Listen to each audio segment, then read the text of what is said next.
All right, Connor, solid pitching performance tonight. It's all 7 innings, got the shutout. You gave up your only 2 hits of the game in the first inning. Was there an adjustment that you made that kind of helped you go hitless the rest of the way? Yeah, so I talked to my catcher, Riley, and we just had a good conversation. He's like, listen, we get it.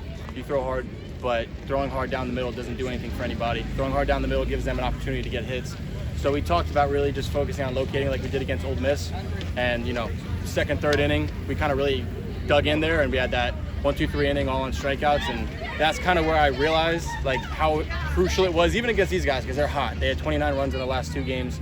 This is when we realized that this was the right approach for them. They're good, they're going to make contact, but if I can make them hit my pitch, then it's going to be a lot harder for them. The pitchers ended up having a bit of a rough go at it the last couple of games. What did you see from last game that maybe helped you do better in this one? I think Friday night's always the hardest, for especially the first guy, because you go up against the team first. We all get to watch you play and kind of pick on those mistakes that you make. I just think for Litch, he was just leaving balls up. He's a really good low ball pitcher, and when we had the rain delay, we even all looked at the film, and we were just watching. When he was down in the zone, he was untouchable. When he was up in the zone, the guys were just doing a really good job of flicking their hands at baseballs. So for me, I kind of just learned I got to stay down in the zone as much as possible until there's 2 strikes, because they tend to chase. You talk about, how you got to talk with Riley and how he kind of helped you out. Does it help that you two are both new transfers into this? Is there sort of a bond between you two with that similarity? I feel like there's definitely an underlying one. I don't think it's necessarily something that we both talk about too often, but we can both connect to it. We're both new to the system, and because of that, it's just easier for him and I to get on the same page. We're coming from the same background.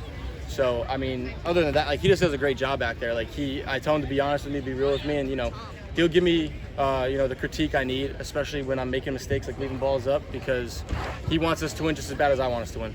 You haven't allowed a run to come across in your last 3 starts. So and that first one came when you were 6. So how would you say your season has kind of started out for you, and what do you think you might be looking to either improve on or maintain going forward? Yeah, it's obviously a great feeling. It's surreal, but it's one of those things where having a 0 ERA, it'll eventually come to an end, but I would be lying if I said it wasn't in the back of my head when I go into these games. I come into this game knowing it's 7 innings, knowing last weekend I went 7 innings, and knowing most likely that I will finish this game if I'm on a roll.